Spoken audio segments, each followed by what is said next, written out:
এলাকা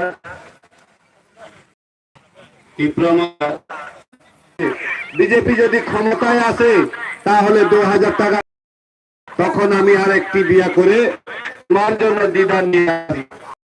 বিজেপি যে প্রতিশ্রুতি দিয়েছিল 700 টাকা বাটা থেকে 2000 টাকা করবে, সেই 2000 টাকা বাটা চালু করার জন্য আবার সার্ভে শুরু করে দিল, কাগজপত্র জমা নিতে শুরু করে দিল।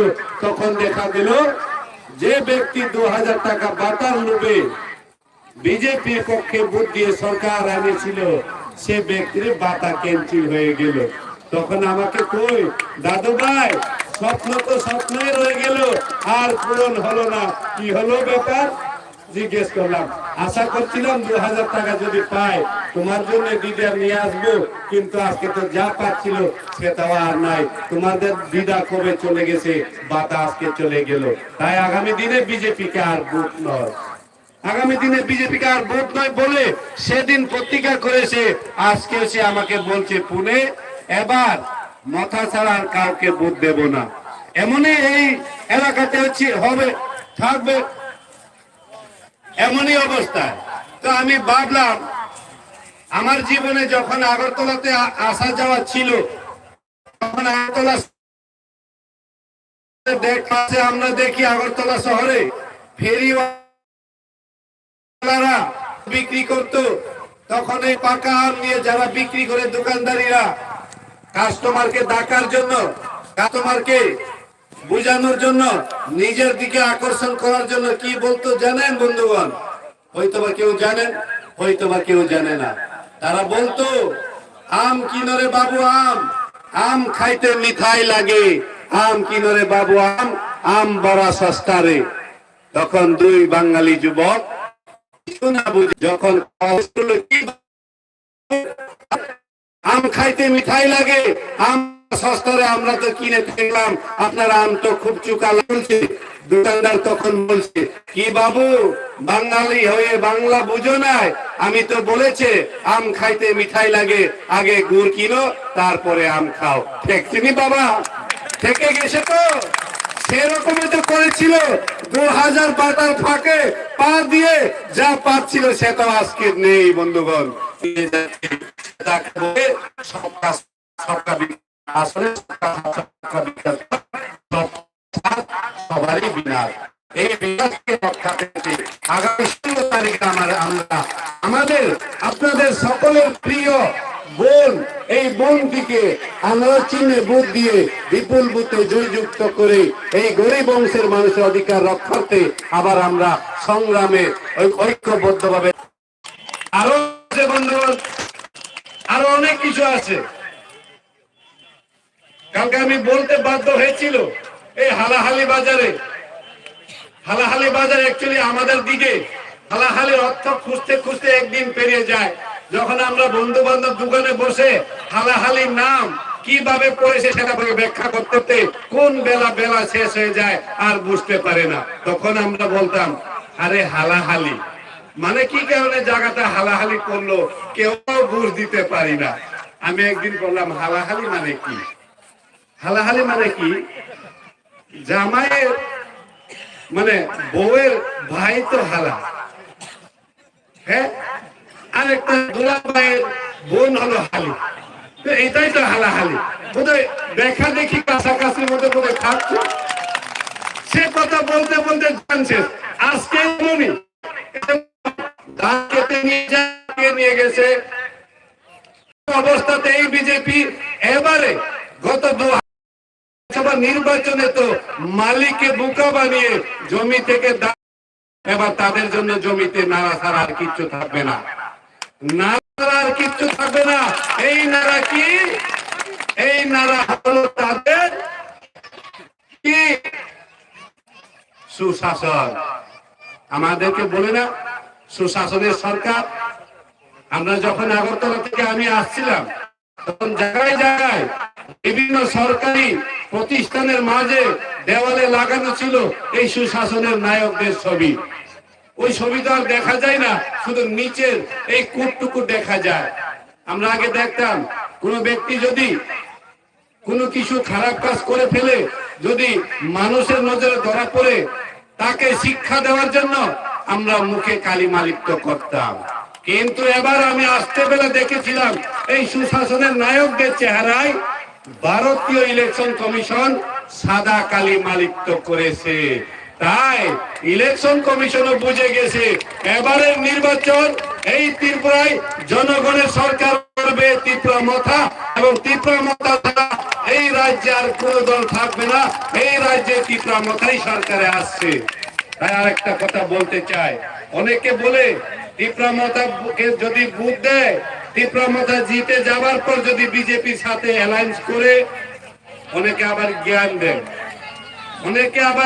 দেয়, এই ত্রিপুরা মাথার সাথে যদি বিজেপি আবার অ্যালায়েন্স করে, তাহলে তো আমাদের উপায় নাই। আপনাদেরকে আমি নিশ্চয়তা দিচ্ছি, এই ত্রিপুরা মাথা ইলেকশনের আগে কোন দলের সাথে অ্যালায়েন্স করছে না এবং নির্বাচনে পরেও অ্যালায়েন্স করবে না, একাই লড়াই করে ক্ষমতায় আসবে। আপনারা জিজ্ঞেস করবেন কিভাবে?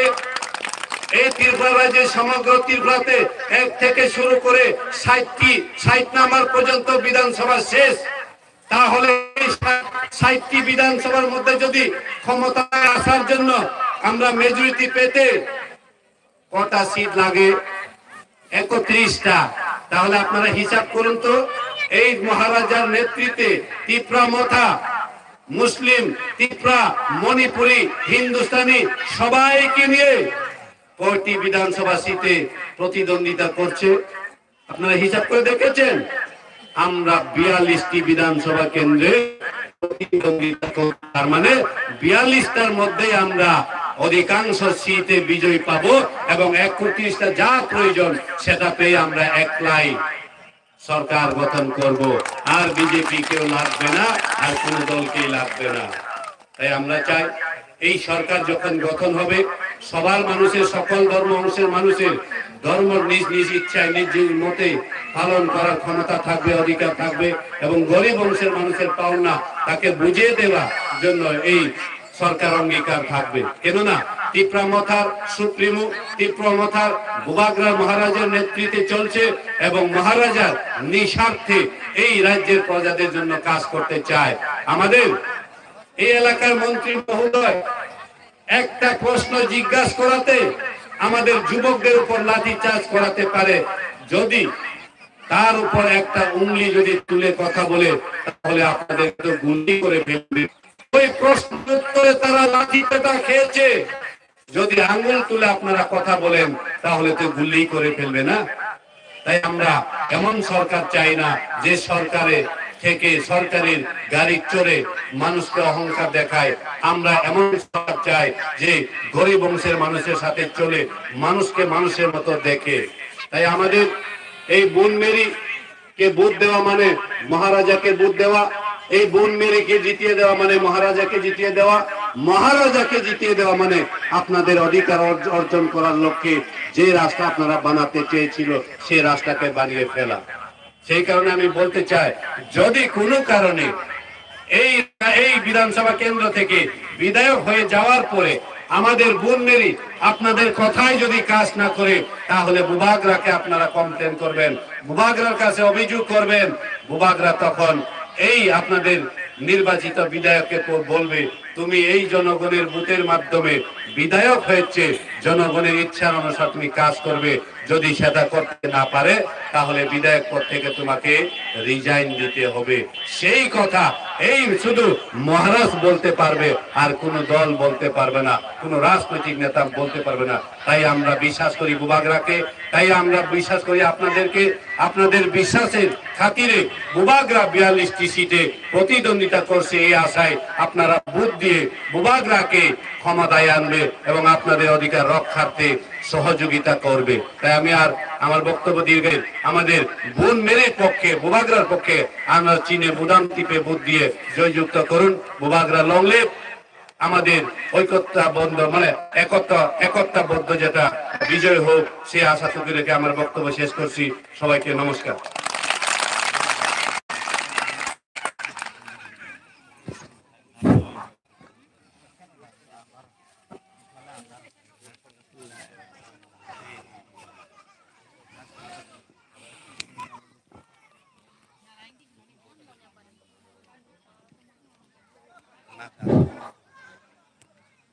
Tabuk ang koinai chini amchaini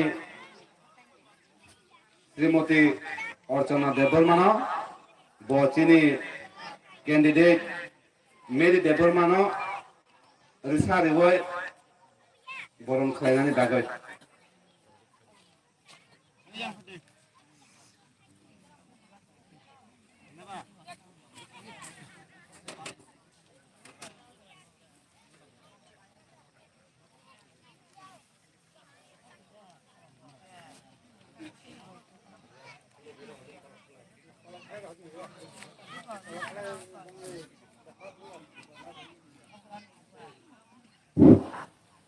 আপনারা চিনেছেন তো এটা হলো আমাদের ৪৫ বিধানসভা কেন্দ্রের ক্যান্ডিডেট সবাই জোরে হাততালি